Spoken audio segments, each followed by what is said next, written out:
Hi, hello, welcome to Kondareddy Physics Academy. Today we will discuss derived equations.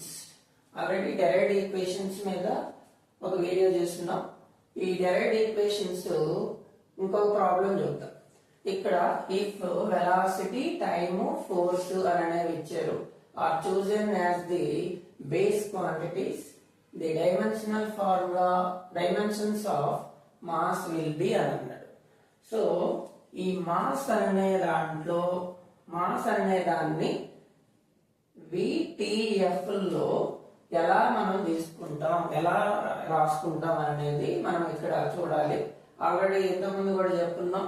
First మనం చేయాల్సింది ఏంటి అని అంటే ఈ చివర్లో what is the dimension of mass అనను, లేకపోతే లెంత్ అనను, లేకపోతే డెన్సిటీ అనను, ఇలా ఇచ్చినప్పుడు ఈ చివర్లో ఏదైతే ఉంటుందో దాన్ని ఫస్ట్ రాసుకుంటాం. Mass is denoted by the letter m, so is directly proportional to ఇక్కడ ఉన్న క్వాంటిటీస్ అనేవి రాసుకుంటాం.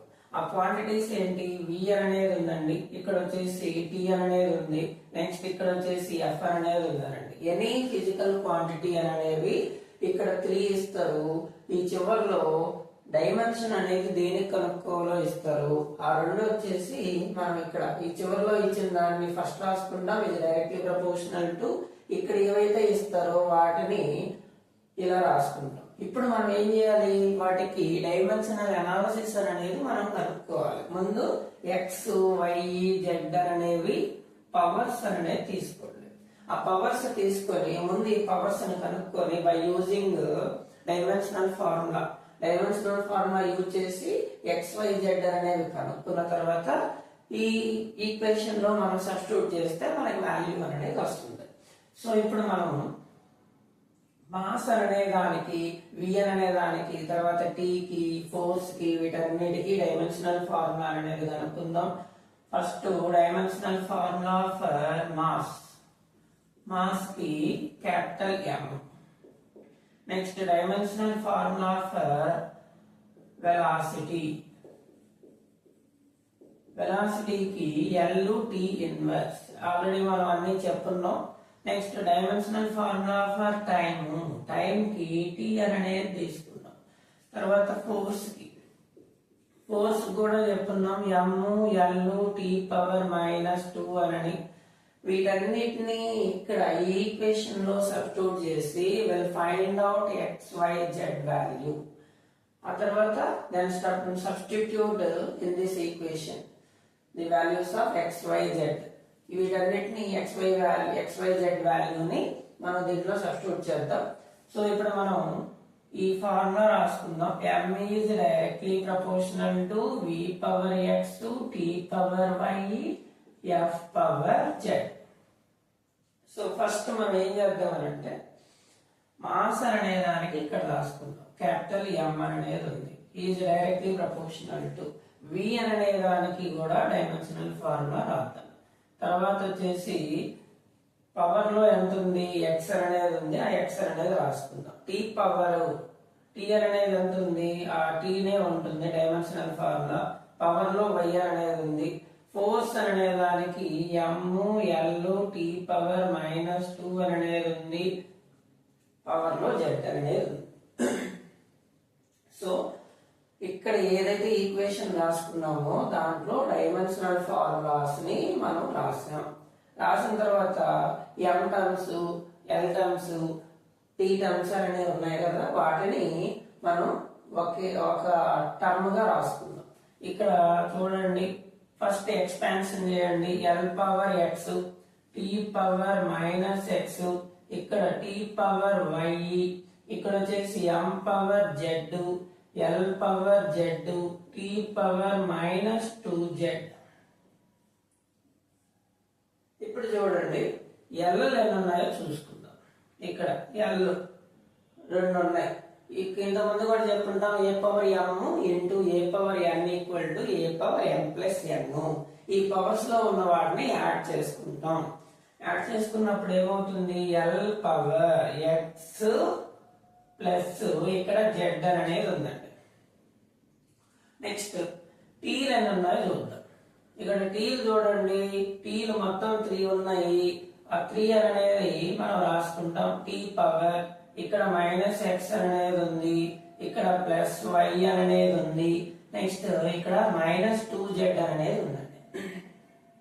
నెక్స్ట్ m అనేది చూడండి, m అనేది ఓన్లీ ఒకటే ఉంది, అది z అనేది ఉంది. ఇక్కడ only left hand side only ఏముంది, m అనేదే ఉంది. ఆ m అనేది పవర్ లో 1 అనేది ఉంది. మరి L T అనేవి లేవు కదా, సో అందుకని మనం ఏం చేద్దాం, L power 0, T power 0, M power 1 ఇలా రాసుకుందాం. సో ఇప్పుడు మనం కంపారిజన్ చేయండి. L terms, M terms, T terms అనేవి కంపారిజన్ చేస్తే ఇక్కడ ఎంత ఉంది, లెఫ్ట్ హ్యాండ్ సైడ్ L అనేది కంపారిజన్ చేసాము. లెఫ్ట్ హ్యాండ్ సైడ్ పవర్ లో ఎంత ఉంది, L పవర్ లో 0 అనేది ఉంది. ఇక్కడ రైట్ సైడ్ వచ్చేసి L పవర్ లో x ప్లస్ z అనేది ఉందండి, x ప్లస్ z. సో ఇప్పుడు ఇది అలాగే ఉంచండి, ఈక్వేషన్ నెంబర్ 1 అనేది తీసుకోండి. నెక్స్ట్ ఏం చేయాలి, t పవర్స్ లో ఏమున్నాయో కంపారిజన్ చేసుకోండి. t పవర్ లో ఏముంది, ఇక్కడ వచ్చేసి లెఫ్ట్ సైడ్ వచ్చేసి 0 ఉంది, రైట్ సైడ్ వచ్చేసి -x ప్లస్ y -2z. ఇది కూడా ఈక్వేషన్ నెంబర్ 2 అని అనుకోండి. తర్వాత వచ్చేసి m పవర్ లో ఎంత ఉందో మనం తీసుకోండి. m పవర్ లో 1 అనేది ఉంది left hand side, but right hand side అనేది z అనేది ఉంది. సో z, సో ఇక్కడ ఈజీగా వచ్చేసింది, z అనేది 1 అనేది వచ్చేసిందండి. దీన్ని 1 లో సబ్స్టిట్యూట్ చేయండి. 1 అనేది తీసుకున్నప్పుడు x plus z equal to 0 అయితే x ఈక్వల్ టు ఏమవుతుంది, -1 అనేది అవుతుంది. ఎందుకంటే ఇది సైడ్కి వెళ్తే -z అవుతుంది, z ఈక్వల్ టు 1 కాబట్టి x ఈక్వల్ టు -1. మనం x వాల్యూ కనుక్కున్నాం, z వాల్యూ కనుక్కున్నాం. y వాల్యూ కనుక్కోవాలి అని అంటే ఫ్రమ్ ఈక్వేషన్ నెంబర్ 2 అనేది తీసుకోండి. ఈక్వేషన్ నెంబర్ 2 తీసుకున్నప్పుడు 0 equal to -x plus y -2z కదా. ఇప్పుడు ఈ వాల్యూస్ ని సబ్స్టిట్యూట్ చేయండి. -x అంటే x వాల్యూ -1 అమ్మా, ప్లస్ y వాల్యూ మనకు తెలియదు, -2 ఇంటూ z వాల్యూ 1. అప్పుడు ఎంత అవుతుంది, 0 ఈక్వల్ టు 1 ప్లస్ y -2. ఇది ఎంత అవుతుంది, y ఈక్వల్ టు ఇది సైడ్ తీసుకురండి, -1 అంటే +1 అయిపోతుంది. మనకి x వాల్యూ తెలుసు, ఇదిగోండి x z y వాల్యూ అనేది మనకు తెలుసు. వీటిని ఇక్కడ సబ్స్టిట్యూట్ చేయండి. m is directly proportional to v power x t power y f power z. m is directly proportional to v power x, x అంటే -1. నెక్స్ట్ t పవర్ y అని అంటే 1, f power z అనేది ఎంత ఉంది, 1 అనేది ఉంది. So m is directly proportional to, first ఏమి ఇచ్చారు, f అనేది ఇచ్చారు, f పవర్ 1. తర్వాత t అనేది ఇచ్చారు, t పవర్ 1. తర్వాత v అనేది ఇచ్చారు, v power -1. f power 1, v power 1, f power 1, t power 1, v power -1. ఇదిగోండి సెకండ్ ఆప్షన్ అనేది కరెక్ట్, f పవర్ 1. దీన్ని మనం ఏం రాసుకోవచ్చు, f t v power -1. So second option అనేది మనకి కరెక్ట్ ఆప్షన్. సో మనం ఫైనల్ గా చూడండి ఒకసారి, ఇక్కడ వెలాసిటీ, టైము, ఫోర్స్ ఇలాంటివి ఏవైనా ఫిజికల్ క్వాంటిటీస్ అనేవి ఇచ్చేసి ఆ తర్వాత చివరిలో find the dimension of mass అనో, డెన్సిటీ అనో, వెలాసిటీ అనో, లేకపోతే ఏదైనా ఇచ్చినప్పుడు ఈ చివరిలో ఏదైతే ఇస్తారో దాన్ని ఫస్ట్ లెఫ్ట్ సైడ్ రాసుకుంటాం. ఇది డైరెక్ట్లీ ప్రపోర్షనల్ అని రాసుకొని ఇక్కడ ఏవైతే 3 క్వాంటిటీస్ ఇస్తారో ఆ క్వాంటిటీస్ ని ఇక్కడ రాసుకుంటాం. దానికి డైమెన్షనల్ అనాలిసిస్ అనేది కనుక్కోవాలి అని అంటే 3 కాన్స్టెంట్ వాల్యూస్ తీసుకుంటాం. అవేంటి ఎక్స్ వై జెడ్ అనను లేకపోతే ఏబిసి అనను ఇలా తీసుకుంటాం. సో ఎక్స్ వై జెడ్ అనేవి తీసుకున్నాను నేను.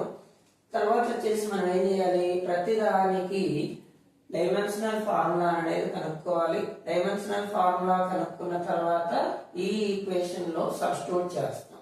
సబ్స్టిట్యూట్ చేసి పవర్స్ లో ఉన్నాయి మొత్తం ఎక్స్పాన్షన్ చేసుకొని ఎల్ టర్మ్స్ అన్ని ఒక చోట, ఎం టర్మ్స్ అన్ని ఒక చోట, టీ టర్మ్స్ అన్ని ఒక చోట రాసుకొని కంపారిజన్ చేస్తాం. ఎల్ టర్మ్స్ ని కంపేర్ చేస్తాం పవర్స్ ని. నెక్స్ట్ టీ టర్మ్స్ లో ఉన్న పవర్స్ ని కంపారిజన్ చేస్తాం. ఎం టర్మ్స్ లో ఉన్న పవర్స్ ని కంపారిజన్ చేస్తాం. వాటిల్లో ఏదో ఒక వాల్యూ అనేది మనకి మాక్సిమం వస్తుంది. ఇక్కడ తీసుకున్నప్పుడు జెడ్ అనేది ఆల్రెడీ వచ్చేసింది.